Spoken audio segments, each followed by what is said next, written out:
Hi, I am Garrett with MWF here. I'm the data manager, and I am here with another ambassador. And with that, the introduction, who are you? Hi, I'm Tanya Gates. I'm a native Montanian. I'm an ambassador for MWF. Let's see here. I've started hunting since as long as I can remember. My mom taught me how to hunt. We actually took hunting vacations when I was a kid out in eastern Montana to feed the family, so to say. So I've just enjoyed myself hunting and in getting out into the great outdoors here in Montana and keep doing it with my kids. Now, you said that your mom taught you how to hunt. Well, what was your original introduction into hunting and fishing? And if it was your mom, take us back to that like first memory. Oh, geez. One of my, well, actually my first, when I was saying hunting vacations in eastern Montana, it was a true family affair with my grandparents, my dad, my mom, my aunts and uncles. And I would tag along with my mom, and they would actually send my brother and I and a couple of the other kids down into the creek beds to flush out the deer. And yeah, that was one of my fondest memories was I don't know if you want to call it a deer drive, but flushing out deer and then learning about the environment. It was just so amazing with the antelope and the pronghorn and doing all that with our family. We did it every year. I never had a Halloween growing up. I know that sounds bizarre, but we were out that opening week, and that's one of my first memories. And then actual hunting myself, I harvested my very first mule deer doe on that particular ranch. Oh, that's So awesome. Yeah, you were dressed up. You were just not wearing a traditional costume. Yeah, no, we actually trick or treated between the campers. So in Hunter's Orange, which is that's super. awesome. So why did you want to become an ambassador of MWF? What was kind of the push there? So the reason I decided to was I could see the landscape changing in Montana, especially with hunting and fishing.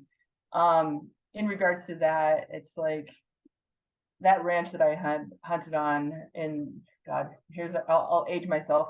In the 70s, 80s, up till the early 90s, and they ended up selling out to a uh, wealthy landowner, and then they went to a four-pointer better, and they wanted us to pay an access fee. And my family was middle class, and we didn't feel that it was necessary to pay access fees to harvest animals because, of course, it's like anything else checkerboarded in eastern Montana. We hunted a lot of the BLM or the state land that was within the ranch or adjacent to the ranch, and so as time goes on, I have two young sons. I've got an 8-year-old now and a 5-year-old, and they're very outdoorsy. And they've been hunting with me as probably 2 years old. I was training with them, but and when I mean training with them, I would use them to put them on my back for elk hunting. But back to what your question was. Sorry, it was kind of a roundabout way here. Is I wanted to get more involved because I want to be able to have access for my kids. I'm really worried that they're not going to have public access. And also that if they can't even go, if the trailheads are getting so packed that they can't even enjoy the quality of a hunt. And so what I did, probably it's been since 2005, 2006, my family got involved with another rancher, and now we trade sweat equity for access. And so I have a lot better of a quality of a hunt, and my sons get to go with me every year out there. So, but in regards to MWF, just access issues, and then the way things are changing without science-based, as I should say, some of the numbers are getting skewed, not by FWP, I would say by chance, but just in general, elk is changing Montana. It's becoming a rich man's sport, and I want to be able to have my kids have access and a chance like I do, and keep that heritage going. Yeah, absolutely. And you said that you used to, vacation hunt out in eastern Montana. Yeah. Where do you live in Montana? I currently live in Florence, Montana, and I grew up in the Flathead Valley. And so the where I talk about vacationing is we were on a ranch north of Rygate with the snowies in the background Yep. and kind of by Shawmut, out in that area. So yeah, it's pretty cool. I actually went back a couple years ago. I took my mom back because we hunt rather close to there, I guess within an hour. And it's so interesting how things have changed. So, but I had to kind of revisit where I grew up or where it started, I should say, where my hunting started. I can't even imagine how much it's changed, over the course of a lifetime. Just talk about seeing it even season to season, Oh and yeah. I mean, it's just amazing. We had there was a trailhead that we always rifle hunted at, and went down there 2 years ago, and there were 27 rigs at the trailhead Wow. before hunting day, and I was just like, oh my gosh, like that's Hmm. just incredible, the Yeah. difference. And not that I'm faulting any of those people, I'm glad they're getting out, but it is a little bit different. So you mentioned why that originally were into hunting and fishing. What has been the push later on in life? Obviously, you have kids, other commitments. What's kind of hunting takes up a lot of time, effort. What really pushes you to continue that? Oh, actually, hunting is my passion.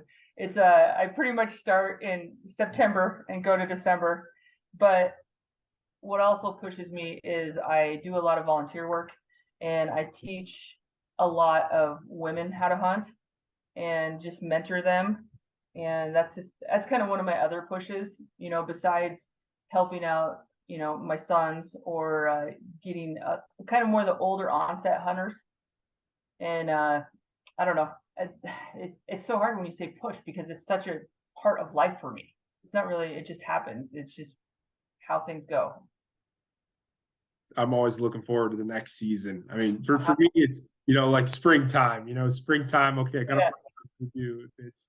If it's winter, but I need to find something to do. So yeah. Well, no, you're exactly right because right now I've already almost planned out all my hunts for next season. It's terrible. Thinking about going out of state too. So, but we'll see. Yeah, no, it's out of state's always fun too, just to see different country and go after something different, learn something more. Um, Right. so why conservation? You touched on public access earlier. You touched on your passion, your volunteer work. You're looking to get women into hunting. Why conservation? Well, in regards to conservation, just like it's been, Rocky Mountain Elk Foundation, or we even say that with it, hunting is conservation. I truly believe if we don't manage the species, the environment gets ruined by having too much of a population of deer and elk, for instance. And we also need to have predators on the landscape, grizzly bears, wolves, and they can be managed just like everything else. And conservation and hunting is conservation because we're working with FWP or any biologist in that matter, and to manage that species and keep it within check. And and obviously, I mean, all of our dollars as hunters go towards, you know, towards conservation. Yeah, what is it? The Aldo Leopold quote that says, "A mountain lives in fear of its deer." Yep. I mean, it's just so powerful, and I Well, think and it's so true. I mean, that quote is exactly right. I mean, not to go too far down the rabbit hole with that, but I mean, we need predators on this landscape, and it's the only way to keep everything in check, and it can be managed. And I think too, we need to be hunters, that get out there and not use machinery and use our legs. You know what I mean? And we just we need to give we need to keep access available so people can do that. And I mean, I understand there's a lot of things with machines and whatnot, but the quality of the hunt, if anything, as I get older, the quality of the hunt is more than just harvesting an animal, if that makes sense. oh, it does. So, I mean, I love being out there, and if we don't protect our environment, just even by the little means of conservation and managing those species, we're going to lose everything. But Yeah, I find that, you talk about, just getting older. I find that, I used to be able to lay around all day long and then sleep for 12 hours and not even think about it. Now it's like, I have to be walking around. Like I sleep so much better. I feel so much better. My mood's improved. So I think there's just so many benefits of using your legs and getting out there. oh yeah, absolutely. Let's see. What advice, you said that you mentor people. What advice do you give to somebody that wants to get into hunting, fishing, the outdoors? I mean, obviously there's a lot of hurdles to it.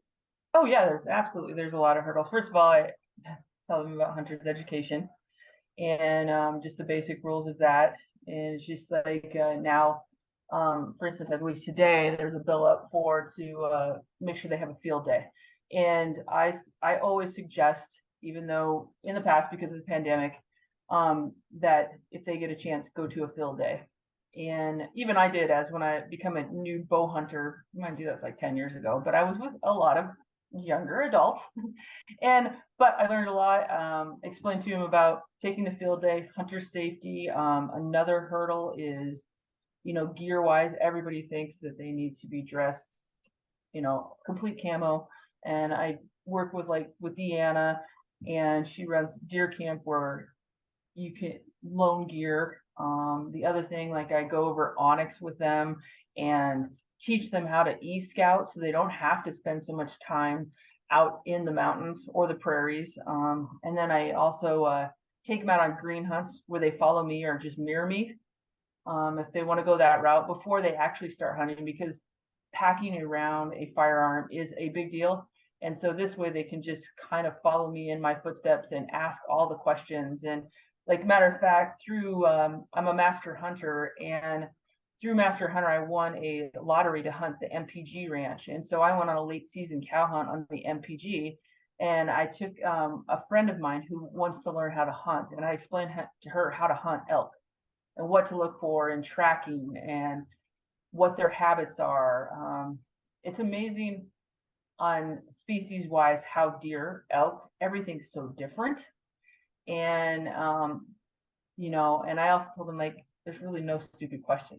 I'm still learning as a hunter. I mean, things change so drastically. And I think she really enjoyed the day. The weather was terrible, but those are some of the things that I teach them. Besides, the other thing that I'm really getting into is making sure, you had mentioned it in our questions about going lead free.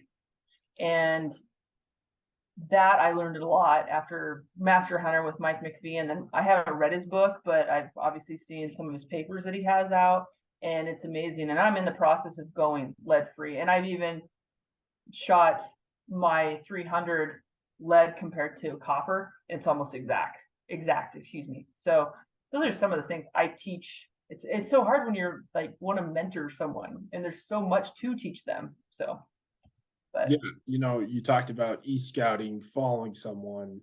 I think yeah, I spend 3 times as much on the computer as I do walking around. yeah. But yeah, I think that just finding someone and going and learning, there's nothing that teaches us more than the first time that you call an elk in and you stood behind a tree so it wouldn't see you. Yeah. There's nothing like that moment. No. So yeah, I think that's awesome. I'm glad that you're moving to be lead free. That's something that I'm definitely going to in the future. Have moved with, just with turkeys, upland birds. I'm more of a bird guy than I'm anything else. But yeah. So other than that, thank you for your time. You have a wonderful day, and it was a pleasure to get to meet you. Yeah, you bet. Absolutely.